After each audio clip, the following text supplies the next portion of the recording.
Glórias a Deus, amém? Hoje é culto da família, né? Pode sentar, igreja, pode sentar. Hoje é culto da família. Tina, roda esse ventilador aí pra diminuir ele, esse botãozinho. Mas pausa a Bíblia, vai ficar ventando. Não, foi muito.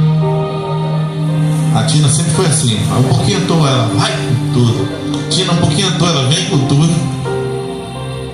E a Adriana é a mesma coisa. A Adriana é a mesma coisa, um pouquinho e vai, um pouquinho e vem. Irmãos, hoje é culto da família, né?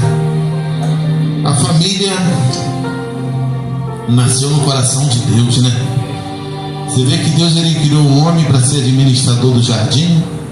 Aí Deus, ele viu que todos tinham seu cônjuge, né? O lobo tinha, o leão tinha, a vaca tinha, né? A vaca tinha um boi, né? Qual era o touro? E a formiga tem um formigo. A formiga tem um formigo. E aí o elefante tem elefanta? Ele voa, gostei, isso aí. O pessoal tá ligado, né, irmãos? E é assim que Deus faz, família. Aqui nós somos uma família, né, igreja? E eu lembrei do apóstolo Paulo. Deus me fez trazer uma palavra aqui que fala sobre a conversão de Paulo. E nessa conversão de Paulo, nós vamos ver o que devemos fazer quando somos convertidos, né, Lídia? Aprende o que era na igreja grande lá que a irmã era. Quem é salvo quer salvar, sim ou não? Não é isso que aprende? Quem é salvo quer salvar. E pastor Ronaldo está se esforçando para perder peso.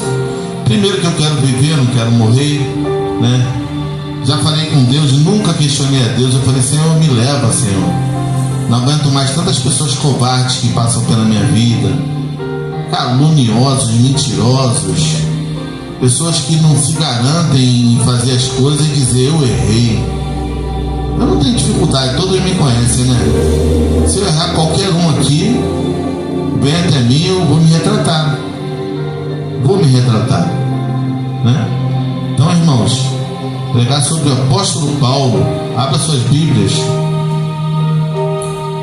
Tá errado aqui, peraí. É aqui, ó. Conversão de Saulo fica em Atos dos Apóstolos. É um livro que grande parte desse livro foi escrito pelo Dr. Lucas, que era médico e apóstolo, isso? Era apóstolo ele? Mas o discípulo é importante, sim ou não? Você quer ver como que o discípulo é importante?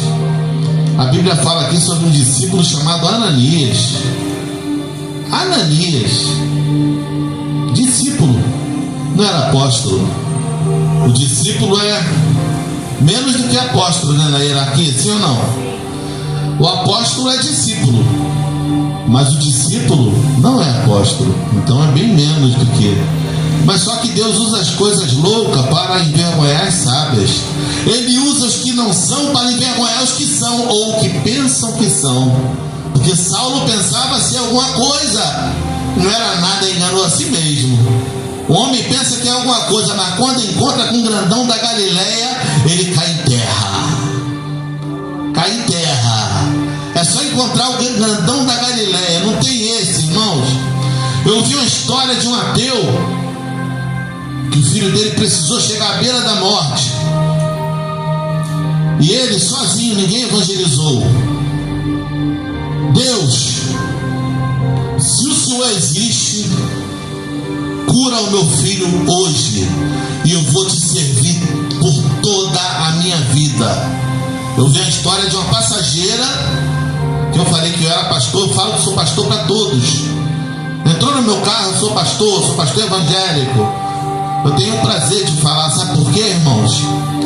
Porque quando você fala que o teu testemunho tem que ser irrefutável, sim ou não? Aí tu fala que é pastor, daqui a pouco tá com a mulher cantando, a mulher. Ou a mulher te canta, você aceita. Não tem como, você falou que é pastor.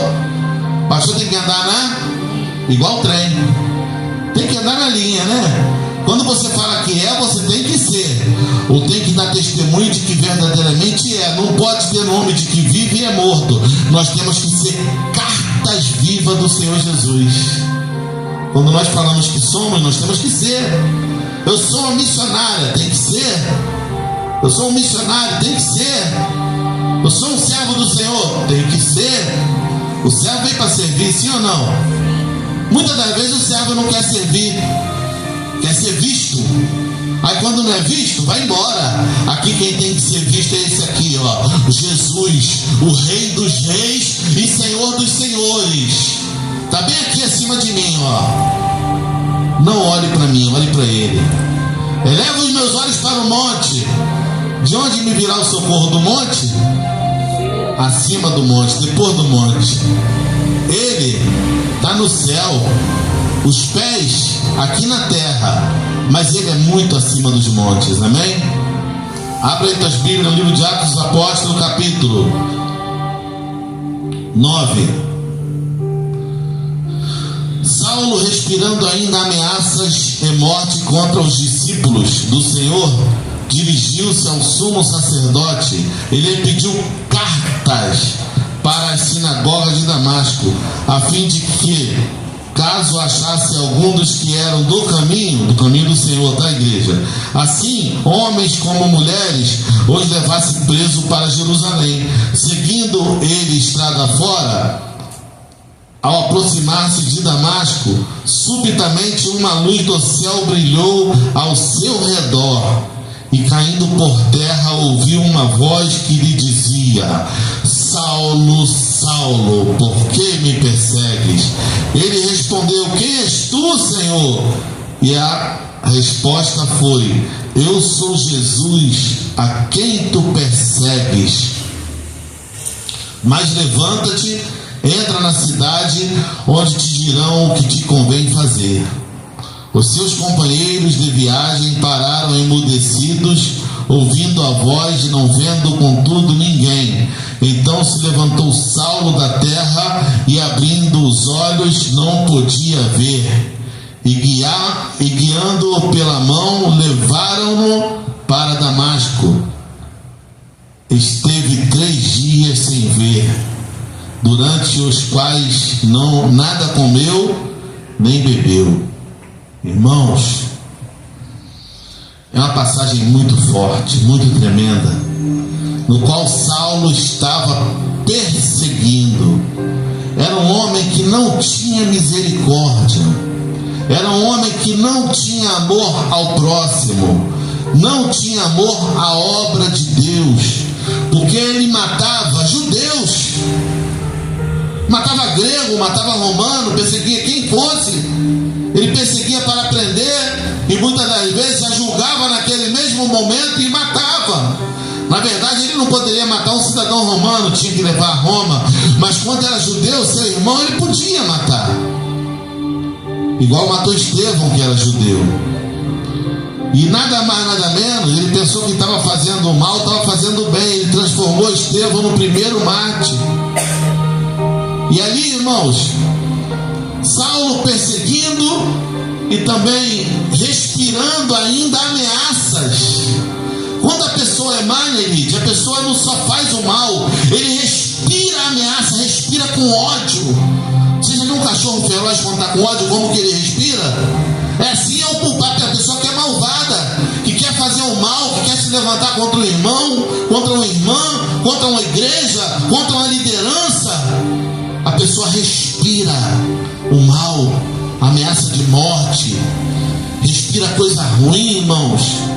Eu cheguei a dizer esses dias aqui, tenho certeza que revelado pelo Espírito Santo de Deus, a pessoa chega a ranger os dentes igual rangeram para Estevão. Já está se exercitando para ranger o dente na eternidade no inferno, porque no inferno vai ser assim. É, irmão, o fogo não apagará nunca. Ali vai haver choro e ranger de... E quem não tem dente vai ranger dentadura, está pior ainda. Irmão, lá o negócio vai ser sério. Não adianta você pegar, irmãos, e respirar ódio contra o teu irmão, porque Jesus, ele nos ensinou a amar.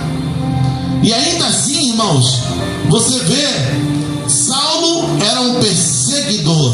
Saulo era um homem que matava em nome do que ele acreditava. E aí Deus olhava para aquele homem tão fiel às coisas ruins, tão fiel às coisas erradas. Eu creio, Júlio, que Deus ele imaginou assim: eu queria um servo fiel igual a esse. Pedrão, Jesus já sabia que ele ia um dia estar no meio dos gentios, bebendo com gentios, se alegrando, enchendo a cara de vinho com gentios, e sabia que era Paulo que ia lá repreender o Pedrão. Irmãos. E aí ele olhava para aquele homem fiel às coisas erradas desse mundo. Eu queria ter um filho assim. Eu queria ter um servo assim. E aí, irmãos, ele fala: basta, chega. A morte de Estevão foi suficiente. Essa perseguição que você planejou aí, você não vai botar ela em prática, porque você vai ter um encontro com o grandão da Galileia e vai ser hoje. Aleluia, Deus. A perseguição que está no teu coração, ela vai cair por terra hoje, porque o grandão da Galileia vai entrar em você, ele vai entrar em você, você vai ouvir a voz, nem que você tenha que cair por terra cego, para depois ele pegar e te erguer e te botar para enxergar. O pior cego é aquele que não quer ver, irmãos. Como é que pode uma pessoa, né, Lídia, perseguir, prender, matar irmãos, que não está vendo que está fazendo errado? Quer dizer que um irmão meu vai errar, eu vou matar, vou perseguir? Vou fazer o mal contra o irmão porque está errado? Eu vou pagar mal com mal, irmãos? E ele não estava errado, eles estavam pregando a fé deles. Eles estavam professando que acreditavam que Jesus Cristo era e é o Messias, e que ele era e é o Salvador. Não é o Salvador o país não, tá? Ele era e é o Salvador. E aí, irmãos, Saulo teve esse encontro, caiu por terra, humilhado. Quando você põe a boca no pó, irmão, é gesto de humilhação, sim ou não? Quando Jesus ele fala assim: põe a tua boca no pó, você que está aí vendo a pregação, põe a tua boca no pó, talvez ainda há esperança. É pôr a boca no pó, irmão, é descer. Quando você desce, ele cresce. Quando ele cresce, o milagre acontece. E aí, irmãos, cego, faz o que eu te mando, entra lá dentro. Aonde vão te conduzir, você vai, pode ir. Mas antes, irmãos, Saulo, Saulo, por que me persegues? Quem és, Senhor? Quem és tu, Senhor, para que eu te persiga? Eu não estou perseguindo, estou perseguindo os crentes enjoados aí, que fica aí batendo pandeiro, que fica tocando flauta, tocando instrumento de corda. É esses a quem eu persigo. Quando você persegue um dos meus pequeninos, a mim você persegue, Saulo. Aí quando encontra com um grandão, né, irmão? As pessoas gostam muito de lembrar de Jesus estirado naquela cruz, né? Sangrando com a espinha, um coroa de espinho na cabeça. Mas só que, irmãos, hoje ele não está mais assim. Hoje ele foi glorificado, exaltado, vive e reina para todo sempre. Deus. Aleluia! Glória, glória a Deus. Aí Saulo vai lá para dentro da cidade e espera. Deus abençoe, pai, boa noite. Espera 3 dias, alguma coisa vai ter que acontecer. Aquele que tirou minha visão mandou eu ficar aí. Então agora o que eu tenho que fazer? Se eu estava num caminho que eu achava que era certo, mas não era o caminho certo, primeira coisa, gesto de humilhação, jejuar. Você quando passa a jejuar, você está mostrando que você tem uma carne, que a tua carne precisa ser alimentada, e muitas das vezes o que alimenta a carne não é aquele alimento comum, natural, feijão, arroz. O que alimenta a carne é o pecado. E aí, a primeira coisa que ele fez, tirar o alimento. Não comeu e nem bebeu durante 3 dias. E aí o que aconteceu, irmãos? Deus manda Ananias ir lá até Paulo. E Ananias diz assim: não, Senhor, esse aí é aquele que mata os teus pequeninos, que persegue os teus profetas. Aleluia! Olha aí, irmão, um discípulo teimando com teu Senhor, pode acontecer isso? Não pode. Se Jesus falar hoje, nos dias de hoje, de prontidão nós vamos atender. Mas sabe por quê? Porque temos exemplos na Bíblia que não devemos teimar com o nosso Deus.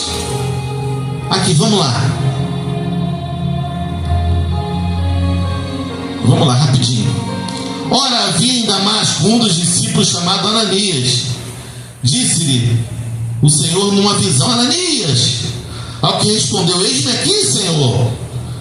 Ó, prontidão, coisa linda, né? Então o Senhor lhe ordenou: dispõe-te, vai à rua que se chama Direita, aí, querido, e na casa de Judas procura por Saulo, apelidado de Tarso, pois ele está orando, jejuando e orando. Que coisa linda. Um homem que eu, pelos olhos da fé, Felipe, eu vejo ele comer o melhor que tinha na terra. Era churrasco, era o que tinha de bom, ele comia, para ter força para perseguir o povo de Deus.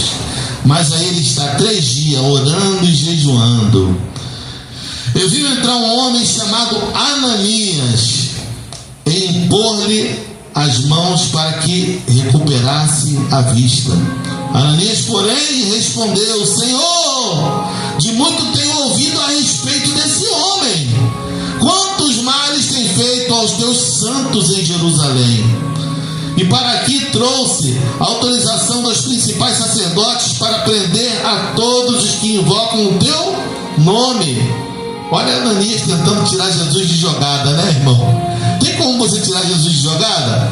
Não tem como tirar Jesus para o lado, não. Mas o Senhor lhe disse: vai, porque este é para mim um instrumento escolhido para levar o meu nome perante os gentios e reis, bem como perante os filhos de Israel. Aleluia! Saulo era um homem conhecedor da lei, conhecedor da palavra. Ele estava aprendendo aos pés de Gamaliel, um dos sumos sacerdotes, Júlio. Mas só, eu quero dizer para você, às vezes você está aprendendo o que está errado, não o que está certo. Você quer aprender o que está certo? Primeiramente se enche do Espírito Santo de Deus. Se enche da verdade, irmãos. O Espírito Santo é a verdade? É o caminho? É a vida? Claro que é. Mas Jesus não é o Espírito Santo, eles não são um só. O Pai também é a mesma coisa. Ele é o caminho, é a verdade, é a vida. O Deus Pai é, o Deus Filho é, o Deus Espírito é. Todos eles são. Eles são também.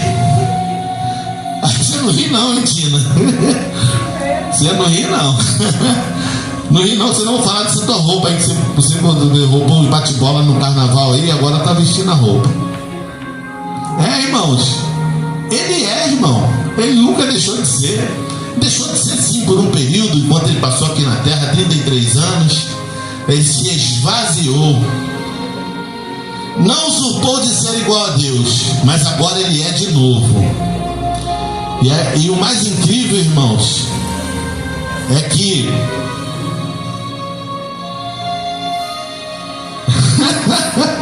aleluia, Deus, glória a Deus.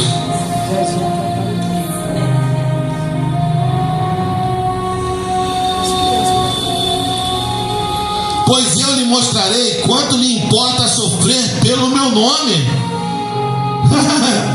Dura coisa é recalcitar contra os aguilhões do Senhor, né, irmãos? E Saulo estava, com certeza, ele era conhecedor da lei, e com certeza a Bíblia fala que o Espírito Santo veio para conscientizar o homem do pecado, da justiça e do juízo. Saulo era conscientizado? Era. Ele não recebia conscientização, mas que ele era conscientizado, era. Ele não aceitava a conscientização, mas que ele era conscientizado, era. Você, crente, que tem ódio no teu coração, você é conscientizado noite e dia. Você é conscientizado que você está errado noite e dia. Mas só que você quer continuar no erro. Se você quer continuar no erro, você está indo para um caminho de condenação. Está indo para o abismo. A Bíblia fala que um abismo chama outro abismo. Quem aqui já viu um lugar que tem abismo? Um lugar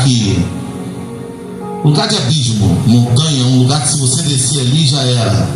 Nossa, já viu? Aí você acha que ali, nossa, nem vejo o final do abismo. Você pode não estar vendo o final daquele abismo, mas ali tem um final, sim ou não? E aquele abismo ali, você acha que parou por ali? Além desse abismo ainda tem outro abismo. Tem outro abismo, irmão. O maior abismo é o inferno, irmão. O maior abismo, isso quer dizer isso. Um abismo chama outro abismo.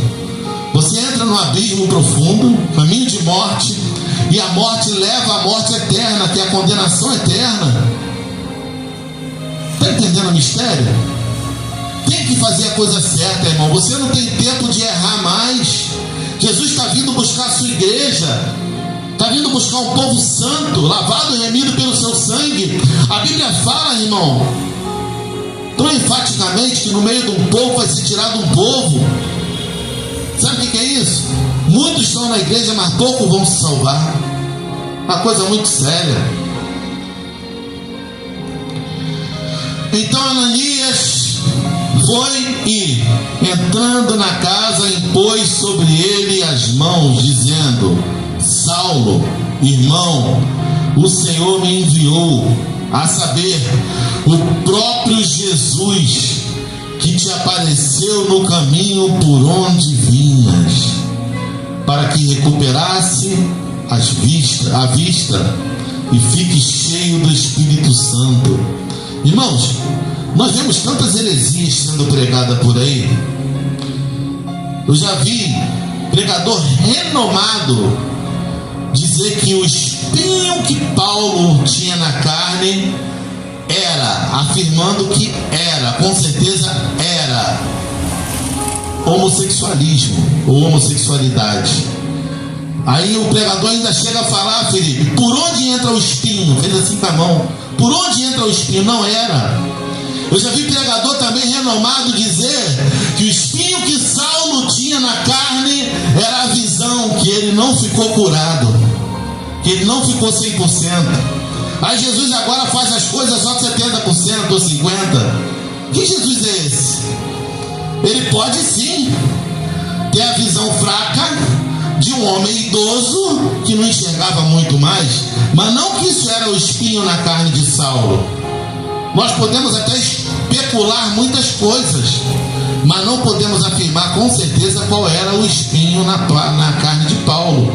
Eu especulo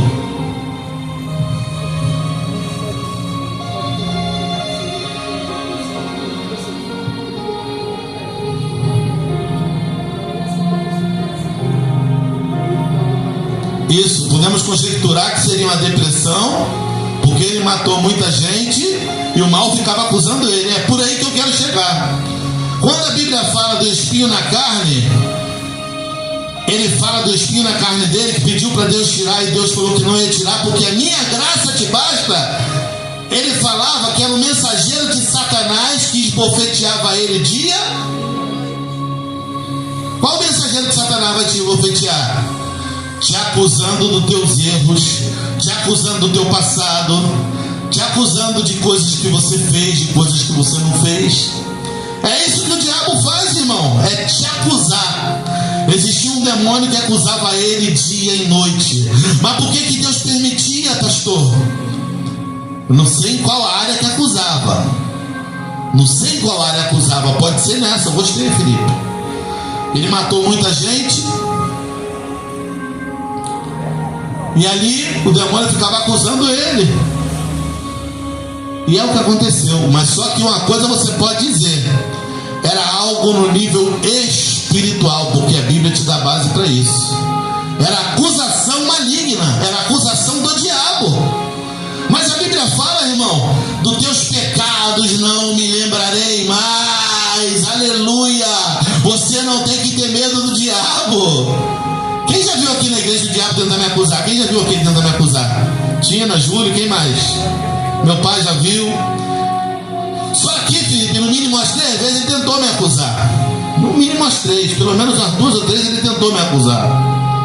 Uma vez a moça chegou a falar, né, Lídia? Você não estava presente ainda? Não tenho medo de você. Pedi para o anjo virar de frente para a igreja, o olho dela estava branco. Estava manifestado, né, Lídia? Sim? Olho branco. Fala para a igreja agora, porque você não tem medo de mim. Eu quero saber qual é o meu pecado, que eu vou me consertar agora diante da igreja, diante de Deus. Aí o demônio vai, você não tem medo de mim não, não tem mesmo não, porque maior é o que está em mim do que o que está em tu, seu maldito. Ele vai tentar te acusar, irmãos. Ele já tentou falar, você está querendo me expulsar? Você é meu, sou teu? Quer dizer que eu sou teu? E aquele sangue vermelhinho vertido naquela cruz foi para quê? Ele emudeceu, porque ele sabia que não estava lidando com um bobo. Eu não vi um convertido, né? Ele veio fazer isso comigo. Mais novo convertido que a Rafael, querendo fazer isso comigo. Você não pode me expulsar, que você é meu, sou teu.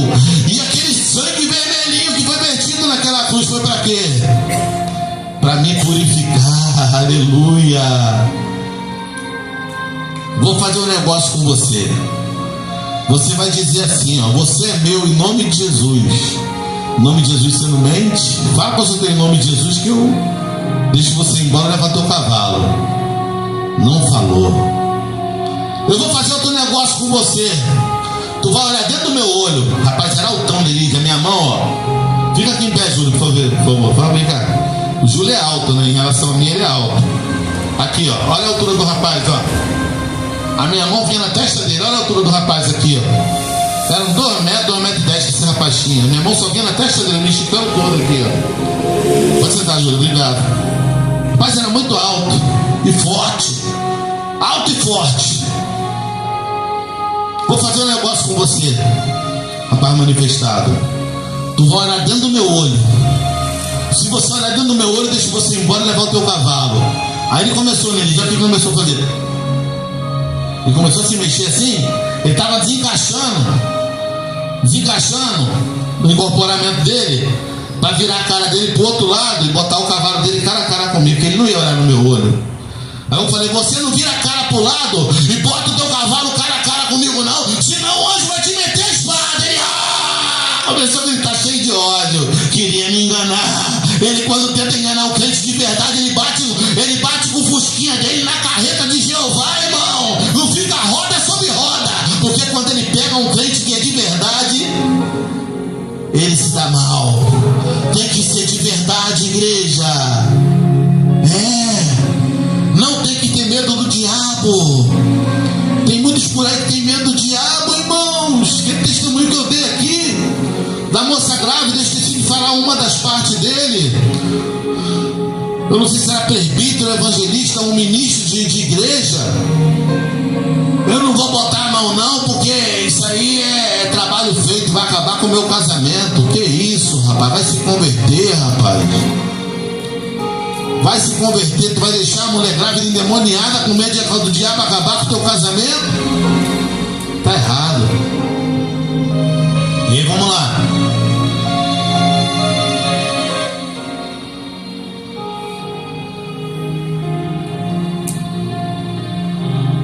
Onde que eu parei? Ora, vim Damasco, discípulo. Onde eu parei, gente? Me ajuda. 18? Imediatamente lhe caíram as escamas dos olhos, como que umas escamas, tornou a ver e seguia, levantando-se, foi batizado. Irmãos, ele foi batizado pelo Espírito Santo, irmão. Recebeu o Espírito Santo. Quanto tempo a gente não vê mais isso? A pessoa se convertendo e recebendo o Espírito Santo, irmãos. Vamos voltar aqui, ó.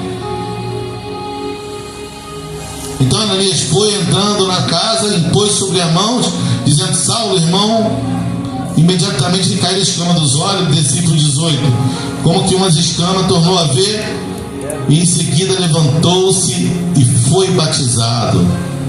E depois de ter se alimentado, sentiu-se fortalecido. Então permaneceu em Damasco alguns dias com os discípulos. Olha aí, ele foi fortalecido e permaneceu alguns dias, irmãos, poucos dias, 3 dias, 4 dias, 5 dias, 7 dias. Se fosse uma semana, seria uma semana, não seria alguns dias. Se fosse 3 semanas, seria 3 semanas, não seria alguns dias. Poucos dias ele permaneceu, sabe para quê, irmão? Para tirar suas dúvidas sobre o evangelho que ele pregava. Ele pregava o Velho Testamento, ele pregava a lei, e agora ele pregaria a graça. E esses alguns dias, sabe o que quer dizer, irmão? Não há tempo. Temos que pregar a tempo e fora de tempo. É se fortalecer e arrastar almas para a casa do Pai. E aqui o que aconteceu com ele? E logo pregava nas sinagogas a Jesus, afirmando que este é o Filho de Deus. Ora, todos que ouviam estavam atônitos e diziam: não é este o que exterminava em Jerusalém os que invocavam o nome de Jesus? E para aqui veio precisamente com o fim de os levar amarrados aos principais sacerdotes.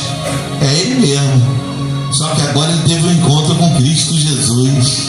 E quando você tem um encontro com Cristo Jesus, irmão, você sabe o que acontece? Você muda a sua direção. Sabe qual era a direção dele?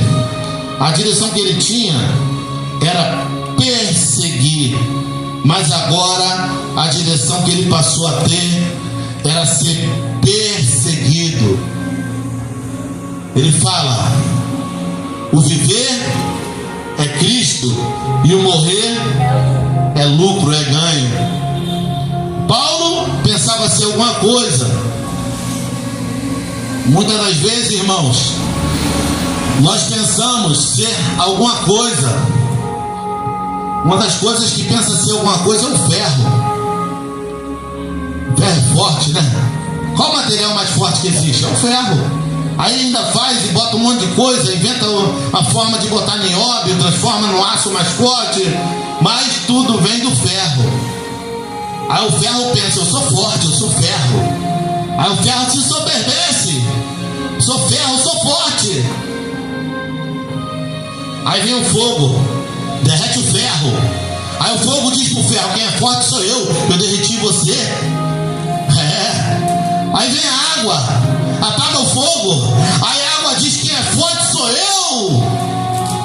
Só apaguei você que derreteu o ferro. Você e o ferro não são nada. Aí vem o sol, evapora a água. Aí o sol diz: eu que sou forte, evaporei você. Aí transforma numa nuvem. Aí a nuvem vem, apaga as luzes solar, apaga o sol. E a nuvem fala: quem é forte sou eu. Só você é imenso, mas o forte aqui sou eu. Apaguei você. Aí vem o vento, aquela ventania, vem, dissipa as nuvens, acabou tudo, não tem mais nada. Aí o vento diz: o forte sou eu. O vento está passando aí, igreja. Esse vento vai passar, porque vocês vão ver quem é o forte de verdade. Aí vem a montanha, guiada pelas mãos de Deus, engole o vento com seus penhascos. Aí a montanha fala: eu sou forte. O vento não é nada. O vento dissipou as nuvens, que tapou o sol, que evaporou a água, que apagou o fogo, que derreteu o ferro. Eu sou forte, eu sou a montanha. Aí vem os homens com seus equipamentos, britadeira, com explosivos, com máquinas imensas, derruba a montanha, arranca o seu minério, arranca o seu ouro, arranca a sua prata. E agora? O homem diz: eu sou forte, eu sou fortão, não sou? Sou forte. O homem fala: eu sou forte. Eu venci a montanha, que venceu o vento, que venceu a nuvem, que venceu o sol, que venceu a água, que venceu o fogo. Eu sou homem, eu sou macho man. Aí o homem não esperava que ele ia encontrar nos dias da vida dele final com a morte. Aí a morte diz: eu sou forte, eu venci o homem que quebrou a montanha, que destruiu os morros, os penhascos, que engoliu o vento, que espalhou as nuvens, que tapou o sol, que evaporou a água, que apagou o fogo, que derreteu o ferro. Eu sou todo poderoso. Aí vem a morte, ceifa a vida do homem. Aí a morte diz: forte sou eu, que acabei com o homem, vou acabar com a humanidade. Não vai restar pedra sobre pedra, não vai ficar um homem de pé, porque no final vencedora sou eu. Mas a morte não esperava, a morte não esperava. Muitos demônios achavam, Júlio, que estavam certíssimos em botar Jesus na cruz. Mas a cruz foi o princípio da nossa história. Depois você bota esse louvor aí, Sérgio Lopes. A cruz é o início da nossa história, igreja. Sabe louvar, né, Lídia? Então você vai louvar ele. A cruz é o início da nossa história. Aí a morte achou que estava vencendo Jesus, matou ele.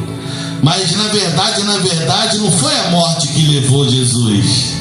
A morte achava que era alguma coisa e não era nada, porque Jesus, Rafael, não foi levado pela morte. Ele falou: a ti, Pai, a ti entrego o meu espírito. A morte nunca o venceu. A morte teve que render homenagem a ele. Eis aí um no qual eu nunca venci. Põe aí, Felipe, o versículo aí, ó. 1 Coríntios 15, 55. E a morte está lá de pé, né? Quem é que vai matar a morte? Ela já é a morte. Tem como matar a morte? Eu quero te dizer que tem.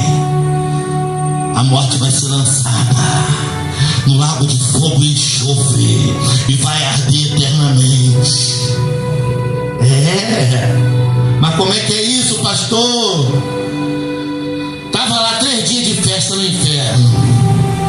A macumba tava rolando lá, como é que é? O catimbozeiro tava lá fazendo seus catimbó. Tava lá, o catimbozeiro catimbozando.